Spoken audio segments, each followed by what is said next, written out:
Hi, we're here again with, please introduce yourself. Malverde. And can you please tell us a little bit about your musical background? Well, my musical background, as far as the kind of music I do, is hip hop. It's hip hop. It just happens to be in Espanol. My musical background, in terms of influences, or Yeah, like how you started off. well, I started off. I've always been a fan of hip hop.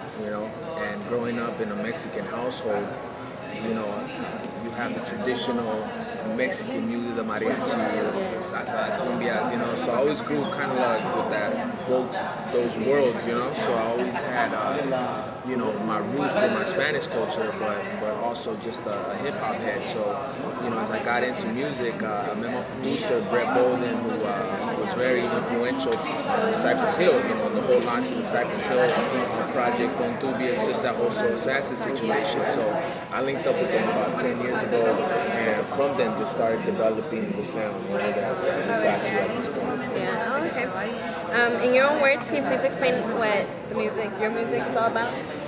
Well, I think, right now with the whole Latin urban market, I think it's a beautiful thing what's happening with reggaeton. I mean, obviously tonight is a reggaeton concert. I feel honored that I've been asked to represent, the West Coast as far as the hip hop aspect is concerned. But I think just all in all, I mean, to me, reggaeton is just a branch of hip hop. It's rooted in hip hop, so it's all one and the same. So I think it's a beautiful thing that, all the awareness that's bringing to us, with the Don Omars, the Tegos, the Evie Queens, being out there making as much noise as they are, especially Daddy Yankee, showing those numbers, because really awakened, corporate America, and just made them, finally acknowledge, like, wow, there's a lot of these people, and, that just the music is flourishing, so I think it's a great time right now. Yeah, okay, that's good.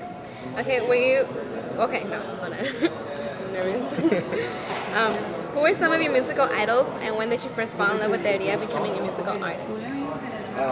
Idols, like I said, coming from sort of bilingual, bicultural upbringing, I gotta give it up to the hip hop pioneers from back in the day, and then just growing up, listening to like KRS-One, Eric B. and Rakim, De La Soul, just so many hip hop cats in here on the West Coast with NWA, you can't from Cypress Hill, what they've done, but then also on the Spanish side, I just like the Vicente Fernandez, the Jose Alfredo Jimenez, like all the Spanish greats. I guess I combined the both of both worlds in terms of how I looked at how like the great, like Jose Alfredo Jimenez, like how he wrote his songs and how it was about life and struggle, and just daily situations. I took that and just represented it in a modern context, It's like in Spanish we have like the corridos and everything, so I just look at hip hop as rap as like modern day corridos, Yeah, okay. Tell us about your very first time on stage performing in front of an audience. Wow. Well, I started writing poetry, so I used to write poetry, and that was kind of my outlet. And so someone read my poem one time, and he used to rhyme, one of my boys, and it was like, yo, why don't you just flip this? And he kind of taught me the basic structure of how to count the bars and how to kind of line it up, and I just kind of changed it around. And there was I think a little rally or something at some college, and I just went and got on the mic, and I just remember they told me, you know what, just look at the ground. So I remember I busted, and I was just looking straight down, and I got through it. After that, I just, it was like kind of an adrenaline rush. So after that, I just, kind of grew from there. Yeah. Caught the bug. Yeah, okay. Do you believe that kids who have less in life due to poverty have stronger passion for music? I guess you could say that, because it comes down to hunger. You know what I mean? And sometimes when you're physically hungry and you're physically like, the odds are against you, and you just need a way out. I mean, that can drive a person to like give it 200%. You know what I mean? Just to like just breathe it, eat it, sleep it. You know what I mean? Just be it. So I definitely think that a hunger is necessary.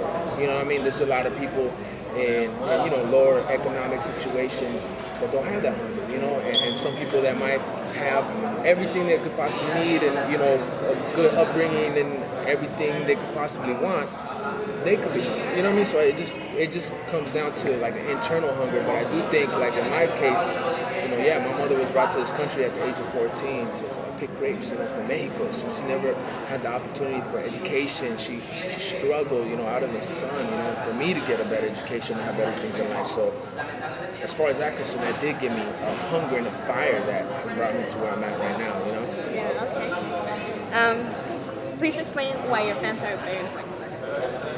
Well, I mean, I consider like fans, people that support my music. I mean, that's like family. That's your support team. That's like your army. You know what I mean? And that's what makes you who you are.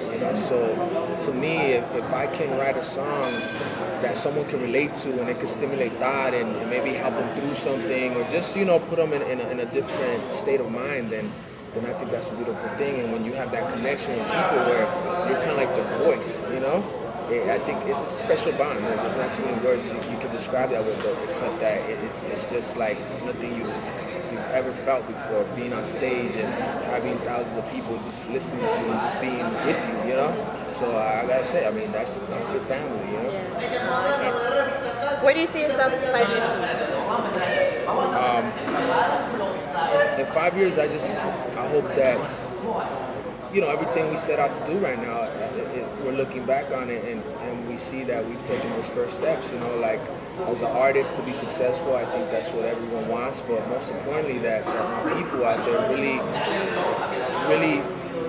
receive it how it's meant to be received, as something like a gift. I feel blessed that, my family, people that supported me, pushed me to get to where I'm at. And now that I'm here, I want to turn around and through my music, just give it back to the people, And that's where my name being Malverde is based on an old Mexican legend of a cat named Jesus Malverde, who's like a Mexican Robin Hood, So that's where I get my musical inspiration as far as taking my experiences. And, I was blessed because my mother went through those hardships, like even though I got caught up and did, knucklehead things that young cats do, and, I feel blessed that due to her prayers or her bendición, like I never went to prison. I'm still alive. I made it through that risky period, and I'm here, and I just want to take those experiences and give them back, because lots of our people go through those like stereotypical, like negative situations. We're exposed to it in our society. And I just feel blessed that I went through that, but I still found it within myself to kind of get back on track. And I actually went to college. I got my BA in political science.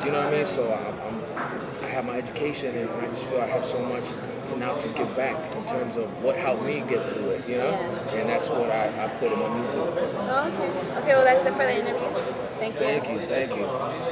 Saludos. Malverde.com. Check us out.